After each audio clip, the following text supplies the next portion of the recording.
ये ऐसी सरजमीन है। तो बहुत बहुत खैर मकदम है कैप्टन साहब आपका। बहुत जल्द फजील साहब जुड़ेंगे। सबसे पहले कैप्टन साहब, जो इजराइल में तबाही बहुत बड़ी हुई है, हमने आपको आपके सामने डिटेल्स पूरी दी है, किस तरह से अब फतेह 110 का इस्तेमाल किया गया। उसकी भी मैंने ये जो गाइडेड मिसाइल है, किस तरह से हेडक्वार्टर जो वहां पे आईडीएफ के, मोसाद के, तो वहां पे बड़ी तबाही, वहां पे मॉल भी उड़ गया। और अब बाकायदा जो है वो कह दिया है हिजबुल्लाह ने कि अब तबाही का जवाब तबाही होगा। तो कैसे आप देखते हैं कि एक तरफ ये बात चल रही है कि साहब ये बहुत जल्द सीज फायर होगा, दूसरी तरफ हमले जो है बहुत तेजी से बढ़ गए। कैसे देखते हैं, क्या क्या हो रहा है? डॉक्टर रिजवी, अच्छी बात यह है कि अब दुनिया जो है कोशिश कर रही है। अमेरिका भी कोशिश कर रहा है, यूरोप के अलग-अलग देश भी कोशिश कर रहे हैं, काफ़ी अरब मुल्क भी कोशिश कर रहे हैं कि किसी तरह से हमास और इज़राइल की जो लड़ाई है, उसको आस्ते-आस्ते ठंडा किया जाए, जंगबंदी की तरफ ले जाया जाए। सऊदी, मिस्र ऐसे देश थोड़ा-सा सक्सेसफुल हासिल भी कर चुके हैं इस दिशा में। आज जो हिज़्बुल्लाह ने हमला किया इज़राइल में, वो हमला काफ़ी सक्सेसफुल रहा, उससे इज़राइल में काफ़ी नुकसान भी हुई। अब देखना ये है कि क्या इज़राइल की जो आर्मी की लीडरशिप है, आईडीएफ की जो लीडरशिप है, वो हिज़्बुल्लाह के इस ताकत से परेशान हो जाता है या पस्त हो जाता है? अगर इज़राइल के जो पॉलिटिकल और मिलिट्री लीडरशिप हैं, वो हिज़्बुल्लाह के इस हमले से परेशान हो जाते हैं, तो वो शायद जंगबंदी की तरफ कोई इंटरेस्ट नहीं दिखाएँगे। लेकिन अगर हिज़्बुल्लाह के इन बढ़-चढ़ के जो सक्सेसफुल अटैक हो रहे हैं, इनसे इज़राइल की लीडरशिप पस्त होने लगती है।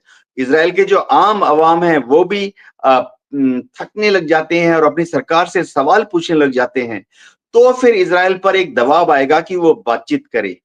अच्छी बात ये है कि अभी फिर से खबरें आ रही हैं कि अमेरिका ने उनके जो एम्बेसडर हैं बेरूत में, उनके ऊपर एक सेकंड राउंड प्रपोजल्स जो है वो भेजा है।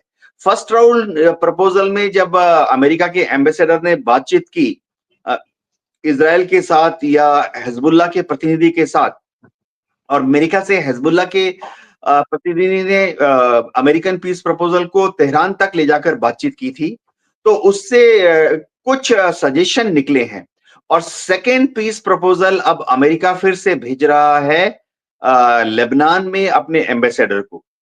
तो बातचीत के लिए बैकडोर कॉरिडोर से अमेरिका कोशिश कर रहा है।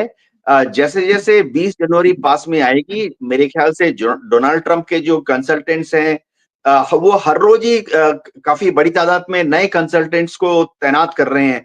पुराने जो कंसल्टेंट्स थे, एडवाइज़र थे, उनको बर्खास्त कर रहे हैं।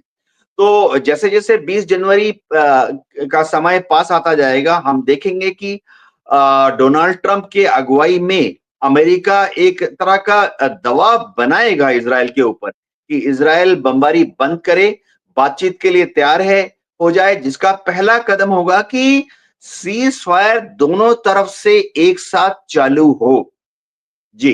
और एक ब्रेकिंग खबर के तौर पे यहाँ पे राजा सिंह राजपूत ने दी है। उन्होंने कहा कि इजराइल में खबर है कि वहां पे खाना जंगी शुरू हो गई है और मीडिया उसको नहीं दे रहा है, लेकिन वहां खाना जंगी, और आज जब हमले हुए हैं तो लोग अब ज्यादा ही सड़कों पे आ गए हैं। बहुत जबरदस्त नेतन्याहू की मुखालफत हो रही है। यहाँ पे ये खबर है। और यूएन में जिस तरह से यहाँ बताया गया है कि यूएन सेक्रेटरी काउंसिल में लाया गया UN conditional and permanent cease fire वाला प्रस्ताव, अमेरिका ने फिर पांचवी बार वीटो कर दिया। कैप्टन साहब, ये आप सुन रहे हैं, अमेरिका ने फिर वीटो कर दिया है। आप कह रहे थे कि बहुत जल्द जो है वो जंगबंदी होगी, लेकिन एक तरफ हिजबुल्लाह ने हमले तेज किए, दूसरी तरफ अमेरिका ने वीटो कर दिया। ये पांचवी बार वीटो है। मामला क्या है? ये रुकेगा नहीं रुकेगा? क्या इसके पीछे मंशा? क्या आपको लग रहा है? जी हाँ, आज जो अमेरिका ने यूएनएससी में जो वीटो किया है, इसको दुनिया के सारे मुल्क पहले से ही भांप रहे थे कि ऐसा होगा, जैसे कि पहले भी 3-4 बार हुआ। ये बात इसलिए भी हो रही है क्योंकि अभी तक अमेरिका में ट्रंप एडमिनिस्ट्रेशन आया नहीं है, जो बाइडेन की सरकार चल रही है और जो बाइडेन हमेशा यूएनएससी में जब भी इज़राइल के खिलाफ कोई भी प्रस्ताव आता है, तो जो बाइडेन एडमिनिस्ट्रेशन ने हमेशा उस प्रस्ताव को वीटो किया है। क्या ट्रंप एडमिनिस्ट्रेशन आकर कोई नया रास्ता चुनेगा?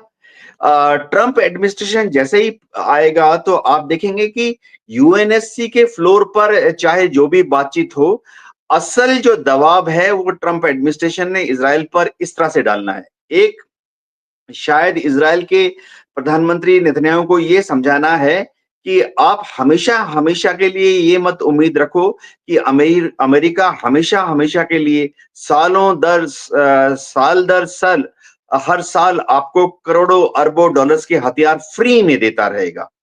हो ये रहा है कि जो ये लड़ाई चल रही है अब पिछले 1 साल से, इसके दौरान अमेरिका ने जितने हथियार दिए हैं, अमेरिका की मिलिट्री इंडस्ट्रियल कॉम्प्लेक्स ने बनाए और अमेरिका ने सप्लाई किए इज़राइल को, इज़राइल ने अभी तक उनकी पेमेंट तो की नहीं है। इसकी पेमेंट इज़राइल को भविष्य में कभी करनी पड़ेगी। 5 साल लग जाएँगे, 10 साल लग जाएँगे, 20 साल लग जाएँगे। तो अमेरिका में जो बाइडेन की सरकार जा रही है, ट्रंप सरकार जब आएगी तो उसमें थोड़ा बिज़नेस माइंडेड लोग भी होंगे एज़ द एडवाइजर्स और वो कहेंगे ठीक है, हम बेचना चाहते हैं हथियार सही है, लेकिन हथियार बेचने के बाद पैसा तो वापस आना चाहिए ना अमेरिका में, जो कि फिलहाल नहीं हो रहा है। पिछले 1 साल में इज़राइल ने जितने हथियार अमेरिका से लिए हैं, उसकी भरपाई करने का कोई तरीका अभी तक निकाला नहीं गया है। अमेरिका ने यूक्रेन के साथ क्या किया है मैं बता देता हूँ। अमेरिका के अलग-अलग इंडस्ट्रियल ग्रुप्स ने यूक्रेन में जाकर वहां पर जो बड़े-बड़े खेत हैं, खलियान हैं, उनको 99 साल के लिए लीज पर ले लिया है एज कंपनसेशन। लेकिन दिक्कत इज़राइल के साथ ये आ रही है कि इज़राइल में तो कोई उपजाऊ जमीन है नहीं, खेत खलियान है नहीं, सिर्फ रेत ही रेत है। तो उसके लिए अगर 99 साल के लिए लीज मिलेंगे तो उसमें उगाएंगे क्या? अमेरिका में एक और चीज हो रही है कि जो रिपब्लिकन पार्टी है वो चाहती है कि इज़राइल के साथ जो उनका बहुत मजबूत रिश्ता है वो मजबूत रहे, लेकिन उससे इज़राइल जो एक गलत अंदाजा निकाल रहा है कि अमेरिका आंख बंद करके इज़राइल को मदद करता रहेगा, इस भ्रम से इज़राइल को निकालना है। यानी दोस्ती मजबूत रहेगी लेकिन इज़राइल अमेरिका की इस दोस्ती का कोई गलत फायदा ना उठाए। अभी होता ये है कि इज़राइल हर रोज जिस दिन भी चाहे जितने मर्जी बॉम्ब्स गिरा रहा है गाजा के ऊपर या लेबनान के ऊपर, कभी-कभी वो ईरान की तरफ भी चला जाता है। ये तो जो इंटरनेशनल रूल बेस्ड वर्ल्ड है, देखिए दुनिया एक कायदे से चलती है, नियमों से चलती है। इज़राइल उनको फॉलो नहीं कर रहा है। तो शायद अमेरिका से प्रेशर ऐसे भी आएगा कि इज़राइल की जो नई एडमिनिस्ट्रेशन है, अमेरिका की जो नई एडमिनिस्ट्रेशन है वो इज़राइल को कहेगी कि आप दुनिया में जो नियम हैं, कायदे हैं, कानून हैं, उसको आस्ते-आस्ते मानना शुरू कीजिए। अपनी धौंस अकेले अमेरिका के बलबूते पर दुनिया पर ना निकालिए। इससे मेरे ख्याल से काफ़ी हिंट जा चुका है और 20 जनवरी तक आप देखेंगे पानी की जो धार है वो दूसरी तरफ बहनी शुरू हो जाएगी।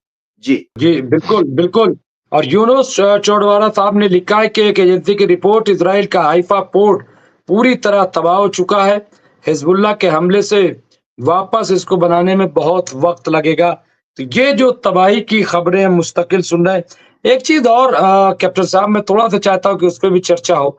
जिस तरह से चीन का रोल मिडल ईस्ट में बहुत तेज़ी से बढ़ रहा है और 2 बड़ी ताकतें जो अलग-अलग थीं, यानी सऊदी अरब और ईरान, उसको जिस तरह से लाया गया। दरअसल ये 2 मुल्क नहीं, हम कह लें मुसलमानों के 2 नज़रिए वो एक साथ आए प्लेटफ़ॉर्म पे, वरना शिया सुन्नी।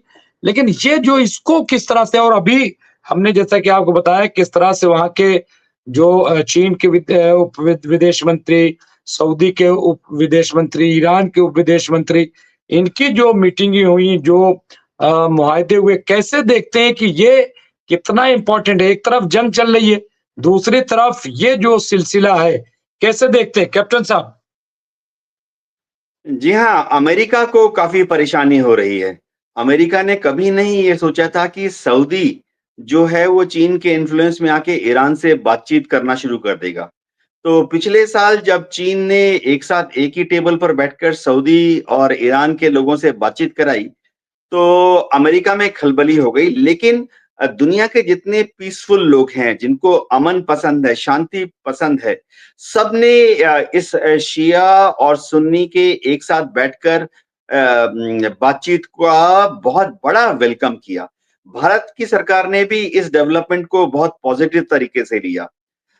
इसका सबसे बड़ा फ़र्क ये पड़ा कि अमेरिका ने हमेशा से कोशिश की थी कि जो ओआईसी के देश हैं, मुस्लिम देश हैं 56 या 57, उनको 2 धड़ों में बाँट दिया जाए किसी न किसी बहाने पर। अमेरिका ने कभी कुछ लोगों को बोला ये तो शिया मुल्क हैं, कुछ लोगों को बोला ये तो सुन्नी मुल्क हैं। अमेरिका आज भी कुछ मुस्लिम देशों को बोलता है कि यहाँ तो पेट्रोल जमीन से निकलता है, तो उनको थोड़ा वीआईपी स्टेटस दिया हुआ है। और काफ़ी सारे ओआईसी के ऐसे मेंबर भी हैं जिनके यहाँ पर पेट्रोल या कच्चा तेल पैदा नहीं होता, तो अमेरिका उनको दोयम दर्जे का देश मानता है। लेकिन सबसे अच्छी बात तो पिछले महीने हुई जब सऊदी ने डिसीजन लिया कि अपने चीफ ऑफ आर्मी स्टाफ को, आर्मी के जनरल साहिबान को उन्होंने ईरान भेजा और ईरान में जाकर वो ईरान के टॉप मिलिट्री कमांडर्स से मिले। इससे 2-3 चीज़ें ज़ाहिर होती हैं। एक, दोनों ही आर्मी के जो कमांडर्स हैं, वो आपस में एक-दूसरे में यकीन दिलाना चाहते हैं कि दोनों देशों के बीच में कोई टकराव की स्थिति या टेंशन नहीं है, ना थी, ना है, ना भविष्य में रहेगी। तो ईरान ने भी अपनी मिसाइलों का रुख सऊदी से दूर मोड़ लिया है। सऊदी ने भी अपनी जो डिफेंस सिस्टम्स थे, उनको ईरान से दूसरी तरफ मोड़ लिया है। दूसरी बड़ी चीज़ ये हो गई कि अब से भविष्य में आस्ते-आस्ते होगा, ईरान और सऊदी एक-दूसरे को टेक्नोलॉजी के क्षेत्र में मदद करेंगे।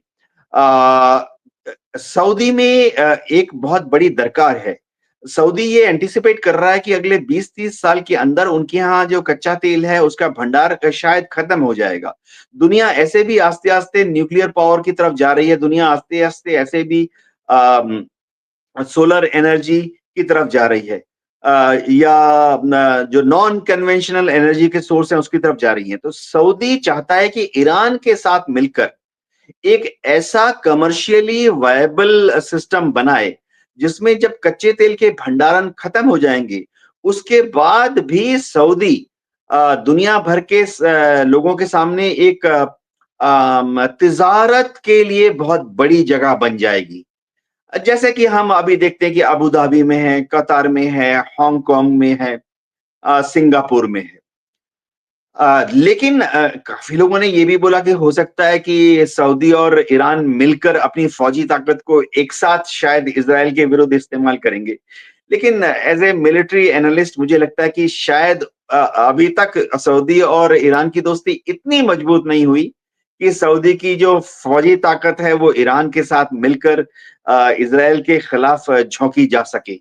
जी।